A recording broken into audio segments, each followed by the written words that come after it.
Hello, I'm Axel Wilkinson, and today I'm going to briefly go into how I created this shot, which you may have seen at the start of my tutorial on HitFilm lighting.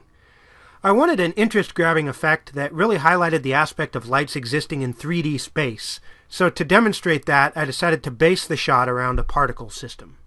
So let's create a new composite shot, and then we can just drag in a default particle simulator. And then with that in place, we can open up the controls and access the movement properties. So to start with, let's set the life of the particles to 30 seconds so that they are around for as long as possible. And then we'll slow them down by setting the speed to 30 as well. Now I need to adjust the emitter so that all the particles I need are present at the start of the shot, and new particles aren't constantly being spawned.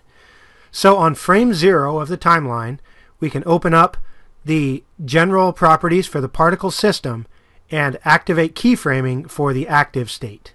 Now we'll advance one frame on the timeline. You can just use the period key, and we'll disable the active state to create a new keyframe. So now on the second frame of our timeline, all new particles stop being created. Now you're probably noticing as we scrubbed through the timeline that we don't actually have any particles at this point, but not to worry, we can change that by opening the general controls for the layer and adjusting the time shift. Let's set it to -10 seconds. What this means is that for 10 seconds before this point where the timeline starts, for 10 seconds back here, this particle system has already been emitting particles. Another benefit of the time shift is that the particles end up being spread out more through space. This gives the effect a little bit more depth, which is just what I wanted. So if we click play, you can see that already we have an expanding spherical shape that gradually gets more hollow as the particles expand. But because we used 10 seconds of our particle's lifetime before the timeline with the time shift, when we hit the 20-second mark, particles are going to start disappearing, which simply will not do. So let's open the properties for our composite shot, and there we can change its duration to 20 seconds. And now the composite shot will end just before particles start disappearing as they reach their life's end. Okay, now we need to add some textures to these particles.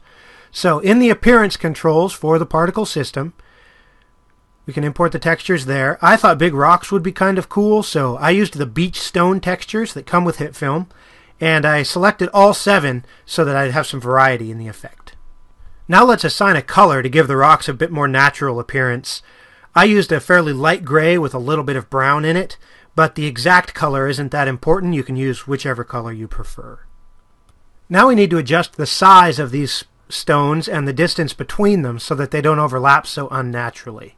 So to start that, let's go back into the movement controls and adjust the scale of these particles to 50%. To give us a bit more space between the particles, let's change the emitter shape from point to sphere. Now we can change the radius of that sphere. We can increase that. I think I used about 240 for the radius in the original effect. Then we can set the trajectory for the effect from random to explode, and that will give us the nice constantly expanding movement that we're after. Okay, now the effect is looking pretty good, but it's not that difficult to spot some duplicate textures. For example, right here, these 3 rocks and that stone are all the exact same texture. So to add some more variety in the effect, we'll apply some of the variation controls in HitFilm. Let's start with the appearance variation controls. And here we'll adjust the texture angle per second control to create a bit of animation in the textures to give the effect a little bit more life and movement. We won't go too high. Maybe I'll set this to 20 degrees. You could do a little less if you want.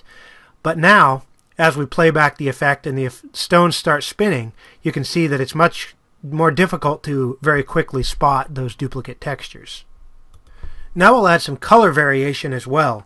But with this control you have to be pretty careful because it doesn't take very much of an adjustment before you start getting some crazy unnatural rainbow colors going on. So we'll keep this pretty low, maybe 2 or 3% in the color variation, just to give a little bit of a different shading to the rocks in our effect. Okay, now we're going to make one more adjustment to the variation controls. In the movement variation, we'll adjust the scale to give a little bit more variation in the size of our rocks. Now we don't want a lot, maybe we'll use 10% just to give a little bit more size variation. And then our effect is pretty much ready to go. So if we scroll back to the beginning of the timeline and play that back, you can see the movement of our effect is all in place, and now we're ready to add some lights to this composite. We're going to create several different lights to use in this scene. We're going to keyframe the intensity so that they flicker, and then create a few other variations in the position and so forth for each of our lights. So from the new layer menu, we'll create a new light, or you could hit Control-Alt-L to create a new light, and then we can get right into editing the light properties. Now I want each light to only affect a small portion of the particle system, so to limit the area that the light affects, let's change the fall off to curve, and then we can set the reach to 500. Now to make the light flicker, we need to keyframe some fluctuating values into the intensity property, which we'll do here on the timeline so we can see our keyframes. So let's enable keyframing for the intensity value, and then set it to 0 to start with so the light is off. I'm going to zoom in a bit, and then it's just a matter of advancing the playhead a little bit and increasing the intensity at some random value. Then we'll move it forward again, decrease the intensity, advance, increase, and you just go back and forth like this with random distances between the keyframes, random values to the intensity to create a sort of naturally fluctuating flashing pattern. The distance between the keyframes will control how fast the flashing occurs. And so you keep doing this for a bit, and then I'm just going to skip ahead to save time to when these keyframes are ready. Okay, now we have our keyframes there in place, covering a second or two of time. Make sure on the last keyframe that you set the intensity off again, so the light is off. And then if we zoom out, now we can take that entire group of keyframes and we'll just select it, and then we can copy it, move forward on the timeline, and paste it to create more flashing in our light. If you're concerned about these two flash patterns being identical, we can change up the second one. If we zoom in on that second flash pattern really quick, then we can just scramble the keyframes around a little bit to create a different unique flash pattern to that. Now we can just grab individual keyframes, move them around to change the timing of that pattern, and that way we'll get a unique flash pattern that's different from the one we copied it from. Now, if you wanted to be very thorough, you could go through these keyframes one at a time and change the actual values of the intensity for each one. But I think what we've already done is more than sufficient for our purposes, so let's just leave it like this and call it good. So now let's move this light out of the default position so we can get a better idea of how it's going to look in the scene. While you're doing this, if you want to change the views to split views, you can select 2, and that way if you assign one to active camera and one to top view, you can very quickly get an accurate view of where the light is placed in the depth of the scene in relation to the effect. Let's move the playhead to a frame where we can actually see the light for reference, and then I think I'll move this light toward the front a bit more so that we can see its effect more clearly. Now let's switch back to single view mode, and we can preview this effect just to see how well our flicker is working. Okay, things are looking pretty good, but I am noticing that as the particles expand and get farther away from the light, the impact of the light is diminished, as its reach isn't allowing it to shine on as many particles. So to improve that, because I kind of want the opposite, I want, as the effect goes on, to gradually be able to see more and more. So to improve that, let's add some keyframes to the reach of the light. So at the start of the timeline, let's activate keyframing for the reach, and then we'll just advance the playhead a fair ways and increase the reach. I think I used around 900. You could maybe go up to 1,000, somewhere in there for the reach, just so that over a period of time, the light gradually affects a larger area. And again, the timing of this keyframe is not critical. I have it around 10 seconds, but you can move that in either direction if you prefer. Okay, awesome. Now we'll create several duplicates of this light, which we can then scatter around throughout the effect.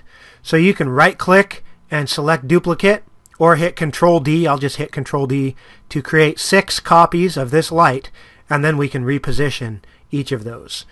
Let's switch back to our dual view so we have our top view for reference, and then we can just quickly select each of these lights in turn and reposition it in 3D space so that they're kind of randomly scattered throughout our effect.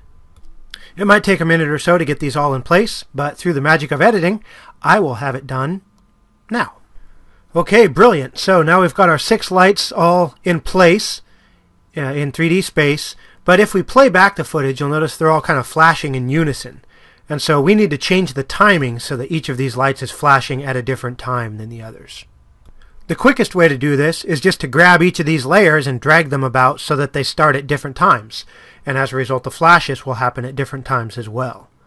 But if you wanted to be more thorough, we could go back into the keyframes we created and shuffle them about a bit more, kind of like we did earlier, to adjust the timing of each individual layer. And you can get as detailed as you want in doing this, but the goal is just to create a bit of variety in each layer so that it doesn't feel like 6 copies of the exact same light. I'm not going to walk you through that process for every one of these layers because it's a little boring, but I'll go ahead and do that. You can do the same to your layers if you're following along at home, and then I'll meet up with you again when they're completed. Okay, I also realigned the front of each of these clips, and then I scrambled the keyframes to adjust the timing. And so now if I switch back to a single view and play this back, we can see how well the flickering lights are working. I'm liking that, but I think we could get a little bit more separation between the lights if we select a couple of them and change their color. So to that end, I'm going to switch back to dual views so I can select the lights easily. And then maybe I'll just pick this one, and we'll go into its color property, and we'll select a red color, and then we can select another one, maybe this one, and we'll change its color to a blue. I'm keeping these colors fairly bright so the lights will keep fairly intense. And now if we switch back to single view and play this, you can see the effect of coloring a few of those lights on the overall scene. So I really like the flashing lights now, but I kind of want to have one light that's a little more permanent so that you can always see the shape of the rocks in the effect and it's not completely black. I experimented using an ambient light, but it lights up the front of the rocks too much. I didn't want that. So instead, I created a plane behind the particle system and then used a light to illuminate that plane to create a backdrop for our effect. So let's create a new plane, and we'll just use the medium gray and the default size. Click Create, and we'll convert that plane to 3D, and then we need to move it so that it's behind our particle effect. So let's switch to dual views, and then we can just push this back, leaving plenty of distance in between the plane and the particles so that we can fit our light in there. Of course, now our plane is too small to fill the frame, so we can go into the transform controls and increase the scale until that fills the frame nicely. And now we can create a new light to illuminate our background plane. Let's push this point light back behind the particles. You might want to move all the way to the end of the timeline so you can see how big the particles are going to get. Make sure your light is behind them. And I'm still feeling it's a little bit close to our background plane, so I'm going to zoom out using the mouse scroll wheel, and then we can select our plane and scoot it a little farther back. Now the plane's too small again though, so we'll need to increase the scale to fill the viewer. Now let's select our light layer again, and in the transform controls for it, let's set the X and Y position values to 0, so the light is centered in our frame. Now we can go into the light properties to adjust how bright this light is making our background. We can set the fall off to linear, but then clearly our range is too small and the light isn't reaching our background, so we can grab this handle and drag it out to increase the range. There we go, that's better, but this is still a little bit bright in the center, so let's turn down the intensity a bit. That's looking better. And then if we scroll back to the beginning of our timeline, there you go, you can just see kind of the shape of those rocks. That might actually still be a little bit bright. So let's switch the fall off to curved, and then we'll increase the intensity a bit more. There we go, now you can just see the outline of those rocks. I'm liking that quite a bit. Now if we jump back and hit play, you can see that effect. The lights are flickering. As it proceeds, we'll gradually see more and more of those particles that are flying around. And that's basically how I created the shot. Hopefully you learned something in this tutorial, not just how to create this specific shot, but hopefully you can apply some of those techniques to other effects as well. Thanks for watching, and please subscribe to our YouTube channel so that you can catch all of our future upcoming tutorials as well. We've got some really cool stuff in the works.